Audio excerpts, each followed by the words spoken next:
There are plenty of big business stories to talk about with Richard Southern today, and let's begin with gas prices. They're about to take a tumble, Richard.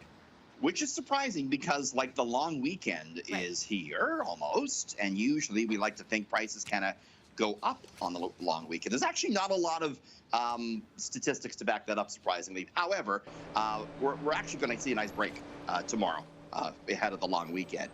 Gas set to drop 6 cents a liter at midnight tonight, according to the experts over at Enpro International.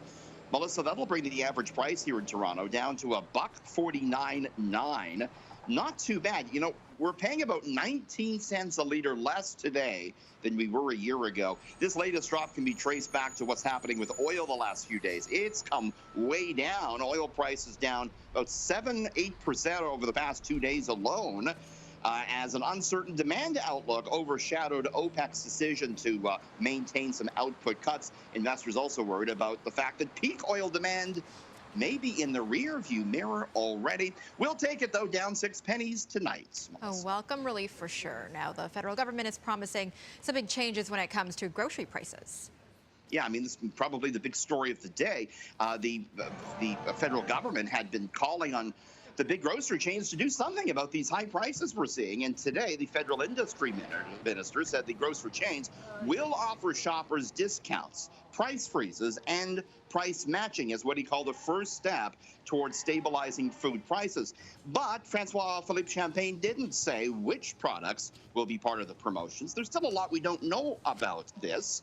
Higher grocery costs have been a major pain for Canadians, and that's why Ottawa had called on the grocers to come up with a plan to stabilize prices. Finance Minister Chrystia Freeland today also said that tax measures remain an option to put pressure on the grocers. Cost of food in the last inflation report, Melissa, was 6.9% higher than it was a year ago. So things still very problematic at the grocery store. We'll see if these changes do anything to help that. Fingers crossed. Now, can you spare a square? One manufacturer is rolling out big changes when it comes to toilet paper.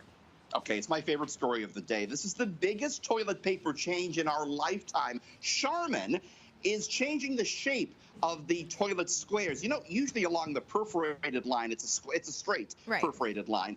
Look at this. It's changing it to a wavy line.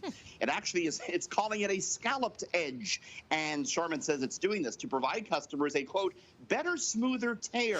The company says the #1 complaint it's received over the years has been uneven tears of toilet paper. I don't know that that's been a big issue. Is that an issue? It keeps me up at night, Richard, let me tell you. It really does. I can rest easy. The high cost of groceries, war in the Middle East, and the uneven toilet paper tears. Yes. Charmin, though, says it hopes it'll save some toilet paper in the long run. And Procter & Gamble, the maker of that, saw its stock down a little bit today.